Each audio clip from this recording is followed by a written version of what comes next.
Hello students, welcome again our YouTube channel OWE academy. आज हम जो बात करने वाले हैं इस वीडियो में निरक्षीय स्थिति में वैद्युत क्षेत्र की तीव्रता के बारे में। और इससे पहले वीडियोस में मैंने जो है अक्षीय स्थिति में वैद्युत क्षेत्र की तीव्रता का डेरिवेशन करा दिया है। अगर आपने वो नहीं देखा है तो पहले जाकर के वह वाला वीडियो आप देख लें।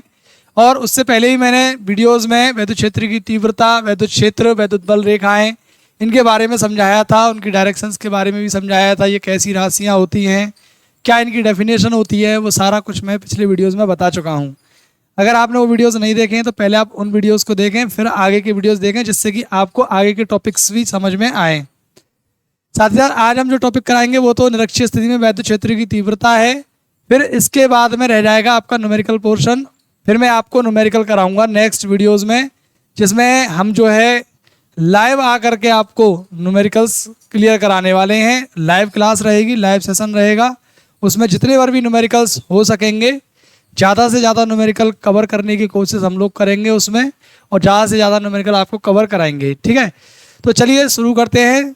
कॉपी और पेन निकाल लीजिए, नोट्स बनाना स्टार्ट कीजिए। आज का ये टॉपिक निरक्षीय स्थिति में वैद्युत क्षेत्र की तीव्रता शुरू करते हैं आज। पिछले वीडियोस देखना बहुत ज़रूरी है, जिससे कि आगे के टॉपिक्स अच्छे से समझ में आएँ।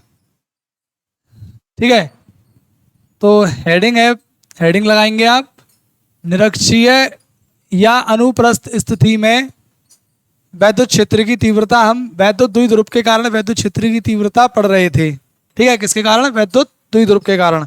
जैसे कि एक अकेला आवेश जो है, एक अकेला आवेश अपने चारों तरफ वैद्युत क्षेत्र उत्पन्न करता है, और वैद्युत द्विध्रुव जो होता है वो आवेशों का निकाय होता है, तो वह भी अपने चारों ओर क्या करता है? वैद्युत क्षेत्र उत्पन्न करता है।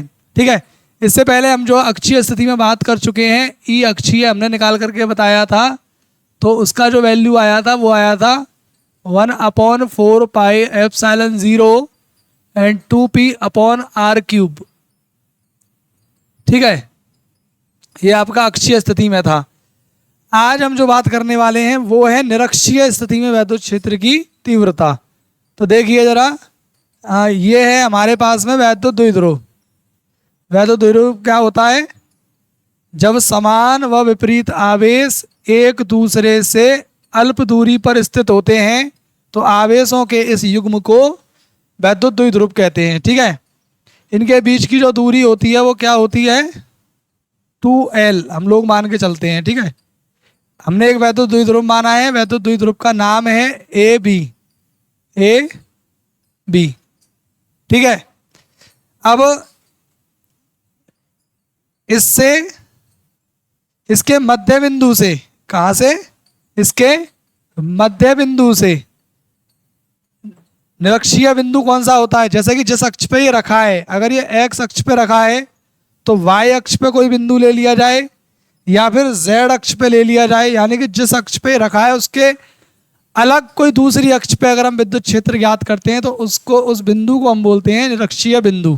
ठीक है ना, यानी कि उस अक्ष के ऊपर वह बिंदु नहीं है, दूसरी अक्ष पर वह बिंदु होना चाहिए। ठीक है, तो हम लोग मान लेते हैं इसके मध्य बिंदु से r दूरी पर, कहाँ पर?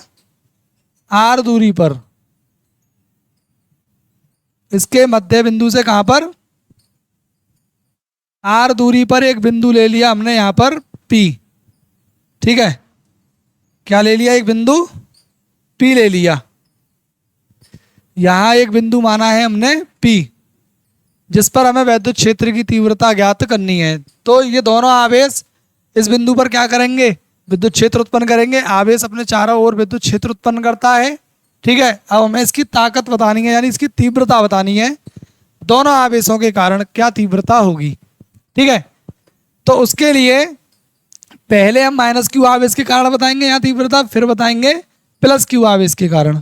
ठीक है, तो पहली बात, जब हम -q के कारण बता रहे होंगे तो एक बिंदु आवेश से r दूरी पर कोई बिंदु आवेश हुआ करता था q, और उससे r दूरी पर, यानी कि एक बिंदु आवेश के कारण कोई एक अकेला बिंदु आवेश हो आपके पास में, और उससे r दूरी पर आपको मैं क्या बताना हो?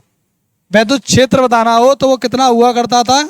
इससे आर दूरी पर इस आवेश से अकेले बिंदु आवेश के कारण हुआ करता था ई इक्वल टू 1/4πε0 और अपॉन में आर स्क्वायर, यानी कि उस दूरी का स्क्वायर जिस दूरी पर आपको विद्युत क्षेत्र की तीव्रता बतानी है।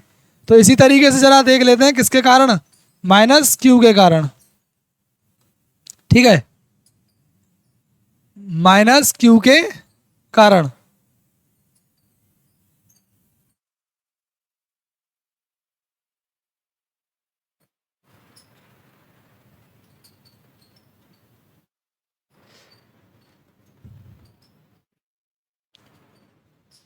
अब देखेंगे माइनस क्यू के कारण विद्युत क्षेत्र की तीव्रता।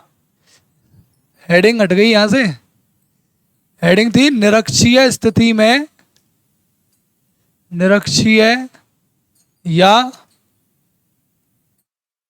अनुप्रस्थ स्थिति में विद्युत क्षेत्र की तीव्रता। ठीक है ना। अब हम निरक्षीय स्थिति में निकाल रहे हैं, तो पहले निकालेंगे माइनस क्यू आवेश के कारण, कि माइनस क्यू आवेश के कारण बिंदु P पर, बिंदु P पर विद्युत क्षेत्र की तीव्रता, की तीव्रता। ठीक है, मान लीजिए पहला आवेश कितना विद्युत क्षेत्र उत्पन्न कर रहा होगा, यहाँ E1, इस जगह पे कर रहा होगा E1 विद्युत क्षेत्र उत्पन्न कर रहा होगा E1। ठीक है, तो E1 की वैल्यू कितनी होगी कि 1/4πε0 और Q अपॉन ये डिस्टेंस AP। ठीक है, सूत्र क्या होता था अकेले बिंदु आवेश के कारण, equal to 1/4πε0 and Q upon R square, यानी दूरी का स्क्वायर। तो ये दूरी पूरी कितनी है 2L, तो आधी दूरी कितनी बचेगी, ये मध्य बिंदु था वो, तो ये L बचेगी। और ये दूरी हमने मान ली है कितनी R, R दूरी पर एक बिंदु P है जिस पर हमें विद्युत क्षेत्र की तीव्रता ज्ञात करनी है। ठीक है, ये एंगल 90 है, तो ये दूरी कितनी होगी, तो ये दूरी निकालेंगे हम किससे, पाइथागोरस प्रमेय से। पाइथागोरस प्रमेय में क्या होता है, ये रहा आपका R और ये रहा L, इसको बोलते हैं हम कर्ण, ये आधार ये लंब ऐसे करके, और ये है कर्ण। कर्ण की वैल्यू कैसे निकलती है, अंडर रूट में आधार का स्क्वायर प्लस लंब का स्क्वायर। ठीक है भाई, इस साइड को क्या बोलते हैं हम, कर्ण, और इसको बोल दिया लंब, और इसको बोल दिया क्या, आधार। ठीक है, ये लंब ये आधार ये कर्ण। तो प्रमेय का जो स्टेटमेंट है वो क्या कहता है कि कर्ण का वर्ग बराबर लंब का वर्ग और प्लस आधार का वर्ग, प्लस आधार का वर्ग। जब हमें सिर्फ कर्ण की वैल्यू चाहिए, कर्ण के वर्ग की नहीं, तो अंडर रूट में ले जाएंगे इसको, यहाँ से स्क्वायर हटाएंगे तो ये नंबर काय में चला जाएगा, पूरा रूट में। ये आ जाएगा लंब का स्क्वायर प्लस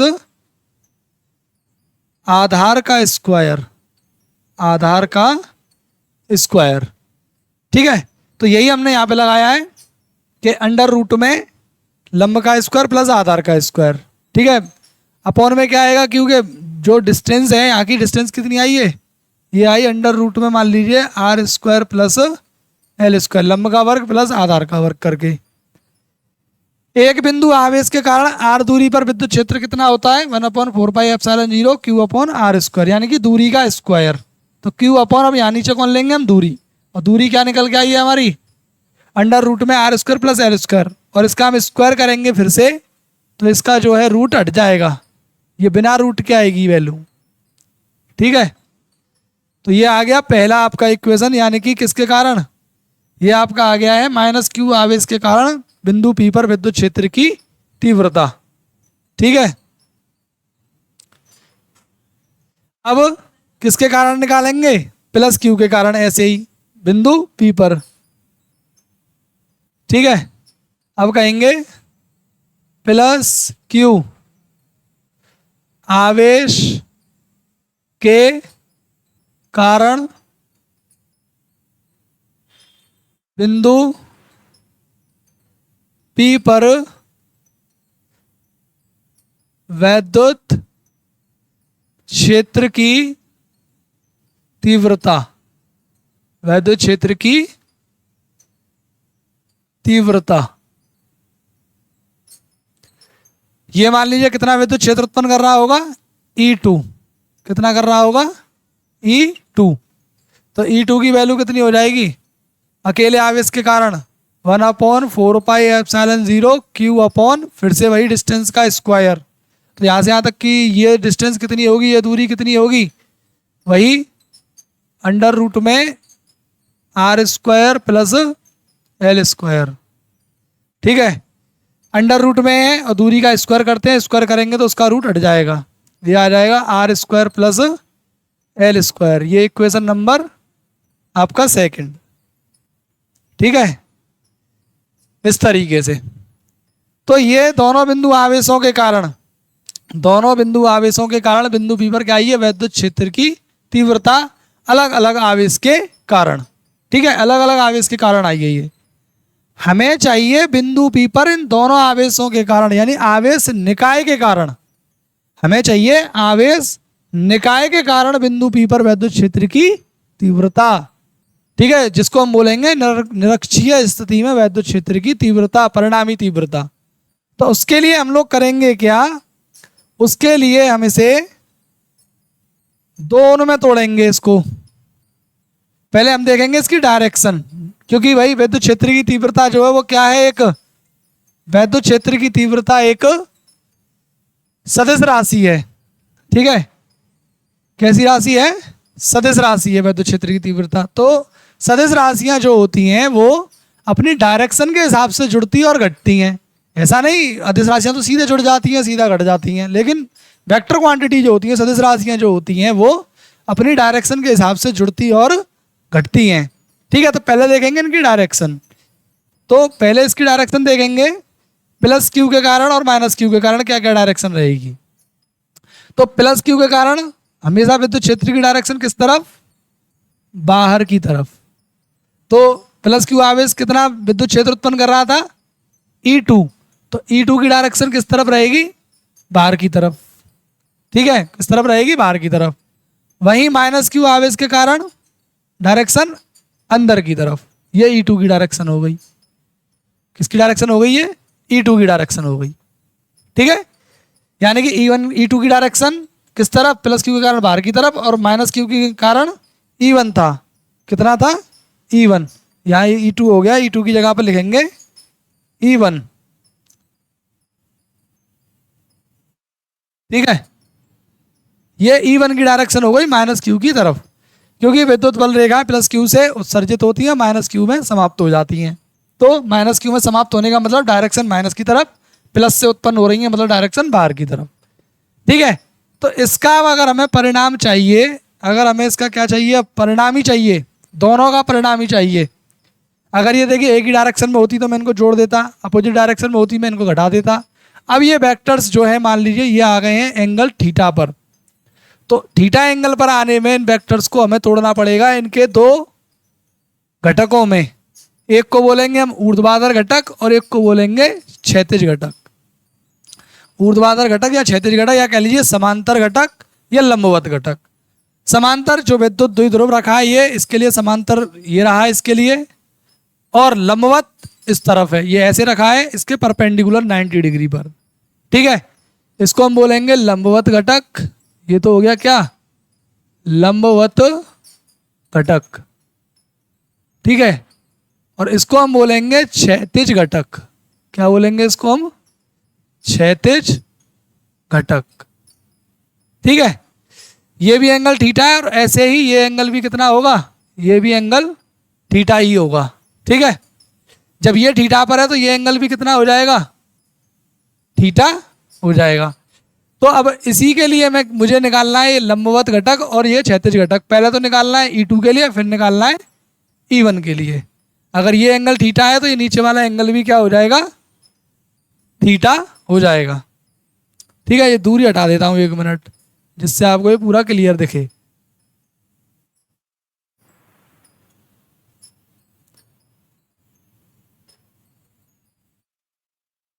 देखिए ये रहा थीटा इस तरीके से, ठीक है। ये है थीटा मान लिया अब हमने। अब हमें इन दोनों लंबवत घटक और क्षैतिज घटक की वैल्यू निकालनी है। जब हमें लंबवत घटक की वैल्यू चाहिए तो मैं इसी के समांतर ऐसे करके लंब खींच दिया मैंने, इसी के समांतर। ये क्या खींच दिया मैंने? लंब। जो वैल्यू इसकी होगी वही वैल्यू इसकी होगी। बड़ा सिंपल सा फंडा है क्षैतिज घटक और लंबवत घटक निकालना। क्षैतिज घटक को हम जो है समांतर घटक भी कहते हैं, इसको क्या भी कहते हैं? इसको हम समांतर घटक, ठीक है। और लंबवत घटक को हम क्या भी कहते हैं? ऊर्ध्वाधर घटक। क्या भी कहते हैं? ऊर्ध्वाधर घटक, यानी हॉरिजेंटल और वर्टिकल। इसको ऊर्ध्वाधर को बोलते हैं वर्टिकल और इसको बोलते हैं क्षैतिज को हॉरिजेंटल, ठीक है। देखिए बड़ा सिंपल सा फंडा है, किस तरीके से निकाले जाते हैं ये घटक बहुत आसानी से समझ लेंगे आप लोग। कि ये रहा एंगल थीटा, थीटा के सामने वाला हमेशा कौन होता है? लंब। 10th क्लास की ट्रिग्नोमेट्री लगेगी, आसानी से समझ में आ जाएगा। थीटा से जुड़ी हुई जो भुजा होती है उसको हम बोलते हैं आधार। क्या बोलते हैं? आधार। और ये सबसे बड़ी भुजा को हम बोलते हैं कर्ण, ठीक है। तो यहाँ सबसे बड़ी भुजा जो है वो है E2। E2 हमें गिवन है और हमें ये चाहिए लंबवत घटक। कौन चाहिए हमें? ये लंबवत घटक चाहिए। जो वैल्यू भाई ये सी के समांतर है सदिश, जो वैल्यू इसकी होगी वही वैल्यू इसकी होगी। हमारे पास कर्ण की वैल्यू है, थीटा के सामने वाली भुजा कौन होती है? लंब, ठीक है। तो 10th में आपने पढ़ा होगा लाल बटे कक्का, लाल बटे कक्का आपने पढ़ा है, ठीक है। तो लाल बटे कक्का के हिसाब से थीटा के सामने वाला ये लंब और ये रहा कर्ण, यानी कि लंब और कर्ण में आपको रिलेशन देखना है बस। लाल बटे कक्का में भाई हमें लंब चाहिए, कर्ण हमारे पास है, क्योंकि जब हमें इसकी लंबवत घटक की वैल्यू चाहिए तो हम इसकी वैल्यू निकालेंगे इस वाली भुजा की, और ये भुजा थीटा के सामने है तो इसको हम क्या बोलेंगे? लंब बोलेंगे इसको। कर्ण की वैल्यू हमारे पास है, लंब की हमें चाहिए, तो लंब और कर्ण में लाल बटे कक्का से रिलेशन, यानी कि लंब और कर्ण में पहला ही रिलेशन होता है, और ये पहला ही रिलेशन किसका होता है? साइन का। तो हम लोग कहेंगे साइन थीटा बराबर लंब कौन है जो हमें चाहिए, उसको मैं क्या मान सकता हूं? x। उसको हम क्या मान सकते हैं? उसको हम मान सकते हैं x अपॉन में कर्ण। लाल बटे कक्का में लंब बटे कर्ण, साइन थीटा का लंब बटे कर्ण होता है। लंब जो हमें भुजा चाहिए उसको मान लिया हमने x, कर्ण कौन है हमारा? E2। तो x बराबर क्या आ जाएगा? E2 के इधर भेज देंगे, ये आ जाएगा E2 sine theta, E2 sine theta. तो हमारे लंबवत घटक की जो वैल्यू आई है वो कितनी आई है? E2 sine theta. कितनी आई है? E2 साइन थीटा, ठीक है।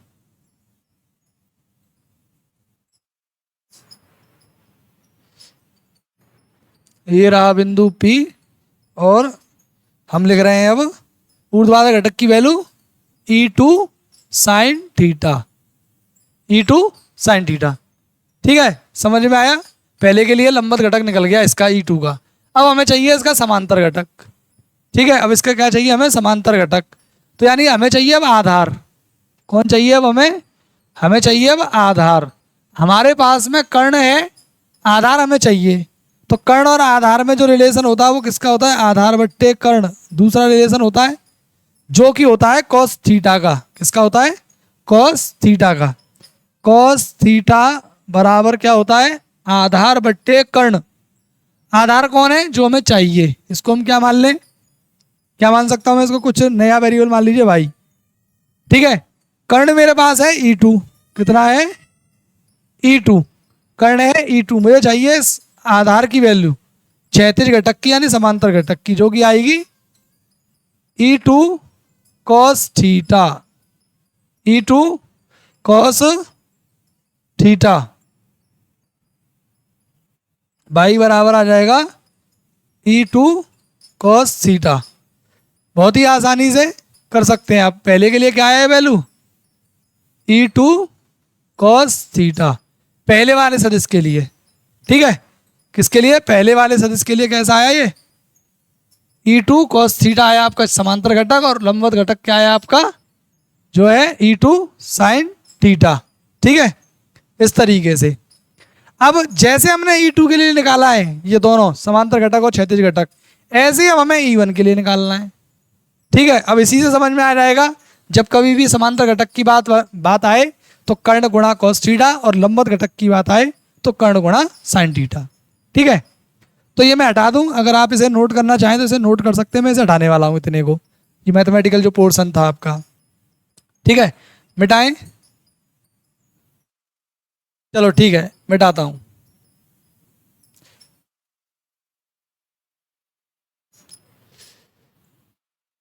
ठीक है, अब इसी तरीके से किसके लिए निकालेंगे, अब E1 के लिए। तो E1 के लिए जो क्षैतिज घटक रहेगा जो है वो यही रहेगा समांतर घटक, और लंबवत घटक जो रहेगा वो इस तरफ रहेगा, क्योंकि E2 इस तरफ है ना, E1 इस तरफ है, ठीक है। तो ये तो रहा आपका, ये आपका E2 के लिए भी क्षैतिज घटक यही है, और E1 के लिए भी यही है, मगर E1 के लिए आपके लिए यहाँ पर लंबवत घटक नीचे की तरफ होगा। जब कभी लंबवत घटक की बात आए तो हमेशा कर्ण गुणा साइन थीटा। तो कर्ण कितना आपकी बार हमारे पास E1, तो इसकी वैल्यू आ जाएगी E1 sine theta, E1 sine theta, दिख नहीं रहा शायद, ठीक है अलग से लिख देता हूँ थोड़ा, इसकी वैल्यू यहाँ लिख देते हैं।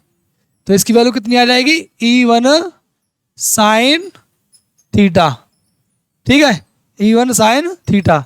और ऐसे ही समांतर घटक की क्या आ जाएगी, E1 cos theta, E1 cos theta, E1 cos theta. समझ में तो आ रहा होगा, दिख रहा होगा ये।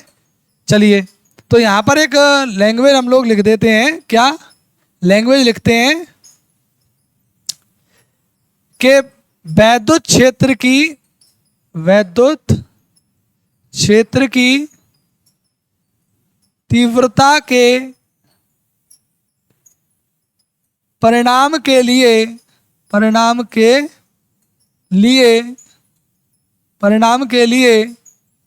ठीक है, परिणाम के लिए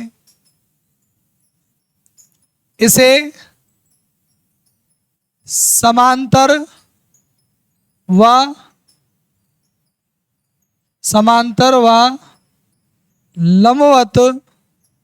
लंबवत घटकों में वियोजित करने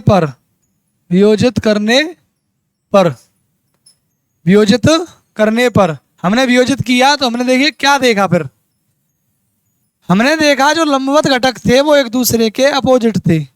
देखो E2 का लंबवत घटक ऊपर की तरफ है और E1 वाले का नीचे की तरफ है। डायरेक्शन किस तरफ है, नीचे की तरफ, ठीक है। दोनों की डायरेक्शन अपोजिट है, और चूंकि आप ध्यान से देख पा रहे हो तो E1 और E2 का वैल्यू बिल्कुल सेम है। E1 E2 का वैल्यू कैसा है, सेम, E1 और E2 का वैल्यू सेम है। Direction opposite value same. तो ऐसे वेक्टर्स का जो रिजल्टेंट होता है, ऐसे वेक्टर्स का जो रिजल्टेंट वेक्टर होता है वो जीरो होता है, उसकी रिजल्टेंट वैल्यू क्या होती है, जीरो। तो ऊर्ध्वाधर घटक तो खत्म हो जाएंगे सर, ऊर्ध्वाधर घटक क्या हो जाएंगे, एक दूसरे को कैंसिल आउट कर देंगे, यानी ऊर्ध्वाधर घटक की वजह से इसकी वैल्यू नहीं मिलेगी हमें। क्षैतिज घटक जो है वो एक ही डायरेक्शन में है, तो ये दोनों ऐड हो जाएंगे।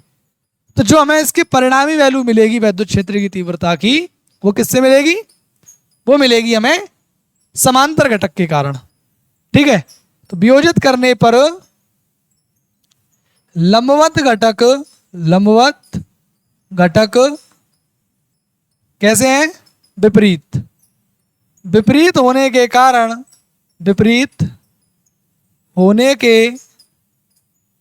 कारण निरस्त हो जाते हैं, जबकि समांतर घटक जुड़ जाते हैं, क्योंकि दोनों की डायरेक्शन सेम है इसलिए। जिन वेक्टर्स की डायरेक्शन सेम होती है उनका रिजल्टेंट कैसे आता है, दोनों वेक्टर्स की वैल्यू को ऐड कर दीजिए, आपका रिजल्टेंट वेक्टर आ जाएगा। ठीक है, तो ये यहाँ तक रहा, दोनों जुड़ जाते हैं, यानी कि अब हमें वैद्युत क्षेत्र की तीव्रता का जो परिणामी मिलेगा वो किसके कारण मिलेगा, परिणामी, वो परिणामी मिलेगा हमें समांतर घटक के कारण। ठीक है, किसके कारण मिलेगा, समांतर घटक के कारण। तो यहाँ तक का आप नोट कर सकते हैं, मैं आगे बढ़ाने वाला हूँ इसको, या फिर आप स्क्रीनशॉट ले सकते हैं इसका। ठीक है, चलें आगे। ठीक है, देखिए थोड़ा आगे,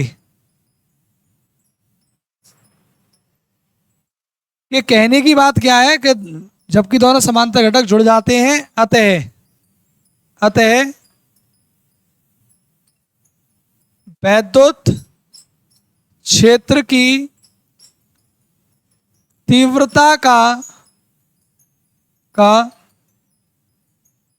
परिणाम किसके कारण मिलेगा, परिणाम केवल समांतर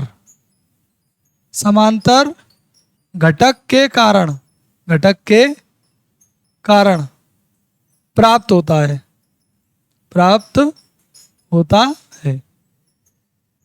तब भैया परिणामी तीव्रता क्या होगी,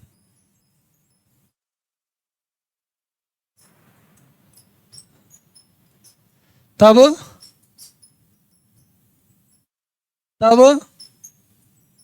बिंदु P पर परिणामी तीव्रता वो आएगी E, जो कि हमारा जो E1 cos थीटा था और E2 cos थीटा था, यही तो दोनों समांतर घटक आए थे हमारे, E1 cos theta plus E2 cos theta, दोनों की डायरेक्शन सेम थी इसलिए जोड़ दिया दोनों को।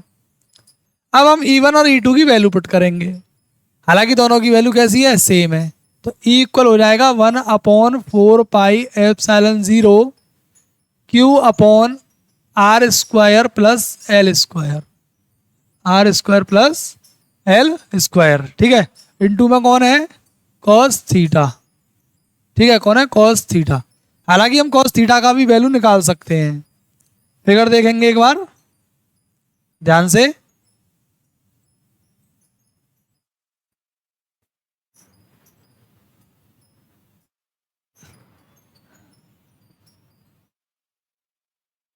देखिए ये थीटा है, थीटा के सामने वाला हमने क्या बताया आपको, लंब।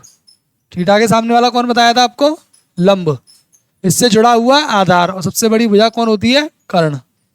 तो हमें वैल्यू किसकी चाहिए, cos थीटा की, तो यही निकाल देता हूं साइड से, cos थीटा की वैल्यू हमें चाहिए। ठीक है, किसकी चाहिए, cos थीटा की। cos थीटा क्या होता है, लाल बटे कक्का में दूसरा ही वाला रेशियो होता है, लाल बटे कक्का, हाई स्कूल की मैथमेटिक्स में पढ़ते हैं, ट्रिग्नोमेट्री में। दूसरा ही रिलेशन होता है आधार बट्टे कर्ण, जो कि cos थीटा का होता है। तो cos थीटा बराबर हो गया आधार बट्टे कर्ण, आधार कौन होगा, इससे जुड़ा हुआ थीटा से, सामने वाला लंब, लंब कौन हुआ R, और जुड़ा हुआ कौन है L। तो cos थीटा की वैल्यू हो जाएगी आधार यानी कि L बटे में कौन है, कर्ण।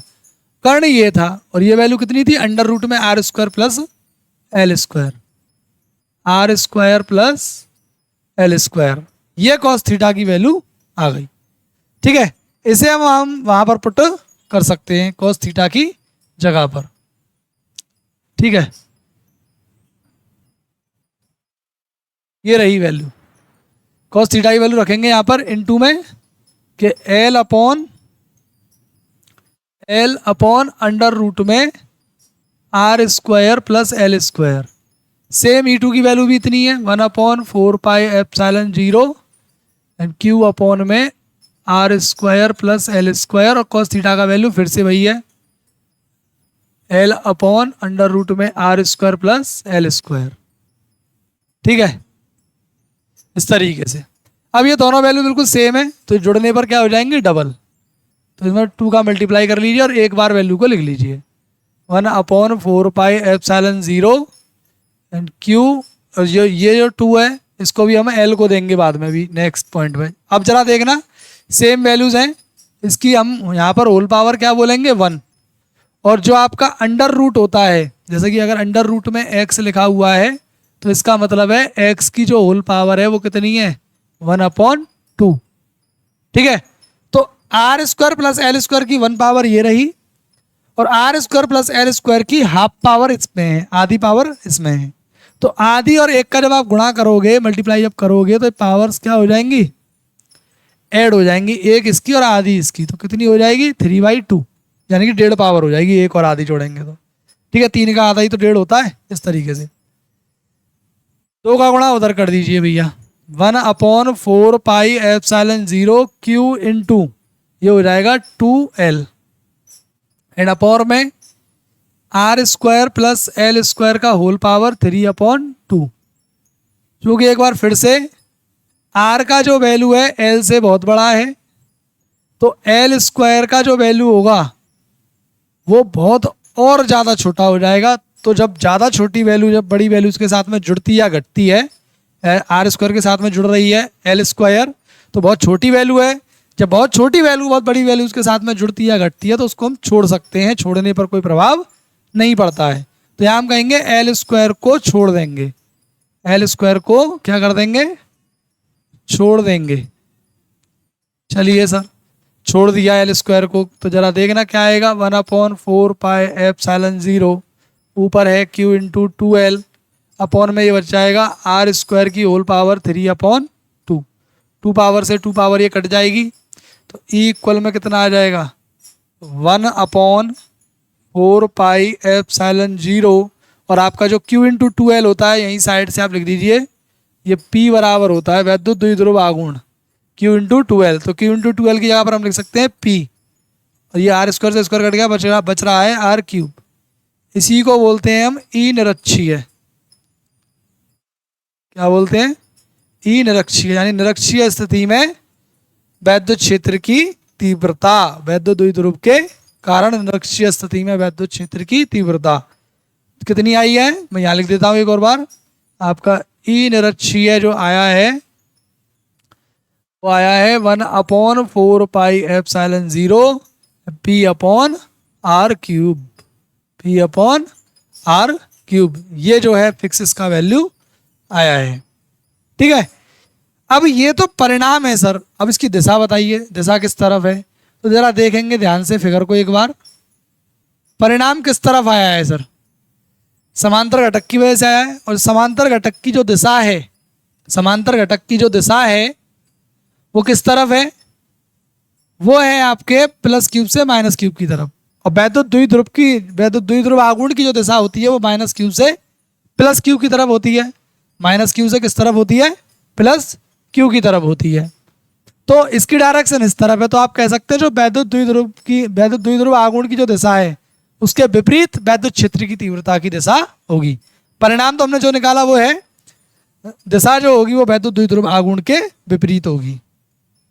तो यहाँ हम क्या लिखेंगे, दिशा जो होगी वो कैसी होगी,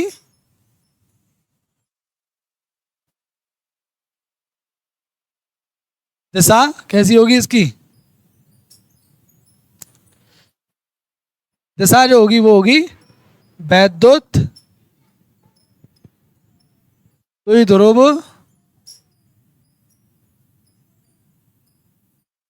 आघूर्ण के विपरीत, वैद्युत द्विध्रुव आघूर्ण के विपरीत। तो ये बात रही निरक्षीय स्थिति में वैद्युत क्षेत्र की तीव्रता की। किसी भी प्रकार की कोई समस्या, ठीक है, नोट कर सकते हैं आप लोग, स्क्रीनशॉट लेना चाहें स्क्रीनशॉट ले सकते हैं। ठीक है, तो ये था टॉपिक निरक्षीय स्थिति में वैद्युत क्षेत्र की तीव्रता, जो कि बहुत ही आसानी से आप लोगों ने समझा। यदि आपके कहीं भी किसी भी तरीके की कोई परेशानी अगर आपको आई है इसमें समझने में, फिर भी आप उस पॉइंट को लेकर के मुझे कमेंट करें, जिसका कि मैं आंसर आपको नेक्स्ट वीडियो में ज़रूर दूंगा। और अच्छे से पढ़ते रहिए, नोट्स भी बनाते रहिए। हर एक टॉपिक को लेकर के हम लोग चल रहे हैं। आपका न्यूमेरिकल पोर्शन है उसको भी मैं लाइव सेशन में मैं जो है कराने वाला हूँ। एक एक न्यूमेरिकल हम लोग करने वाले हैं, अच्छे से किस तरीके से न्यूमेरिकल को रीड करना है, किस तरीके से उसको सॉल्व करना है, किस तरीके से उसका रिजल्ट आता है, वो सारा कुछ हम अच्छे तरीके से आपको समझाने वाले हैं। ठीक है, तो आप लोग जो है इसीलिए हमारे वीडियोस को जो है लाइक ज़रूर किया करें। वीडियो अगर समझ में आता है तो उसको लाइक किया करें, फ्रेंड्स के साथ में शेयर भी किया करें। अगर आप चैनल पर हमारे पर नए हैं, पहली बार हमारे चैनल पर आए हैं, तो चैनल को आप सब्सक्राइब जरूर से कर लें, जिससे आपको नेक्स्ट वीडियो का जो है नोटिफिकेशन भी मिल जाए। देखिए हम लोग भाई इतनी मेहनत करते हैं आप लोगों के लिए, अगर आप लोग समझ में आ रहा है और फिर भी आप लाइक ना करें तो ये बात तो भाई गलत है। ठीक है, एक टीचर मेहनत कर रहे हैं आपके लिए, ठीक है, पूरी टीम वर्क करती है, तो उनका थोड़ा सा तो कुछ मिलना चाहिए हमें भाई। एक लाइक मिल जाता है तो बहुत अच्छा लगता है, काम करने में मन लगता है कि हाँ बच्चे देख रहे हैं, बच्चे समझ भी रहे हैं। तो कोई बात अगर आपकी समझ में नहीं आती हो तो आप कमेंट भी किया करें, उसका जवाब हम लोग आपको ज़रूर देंगे। ठीक है, तो मिलते हैं आपसे नेक्स्ट वीडियो में, तब तक के लिए अपना ख्याल रखना, सभी लोग अच्छे से रहना। धन्यवाद बहुत बहुत।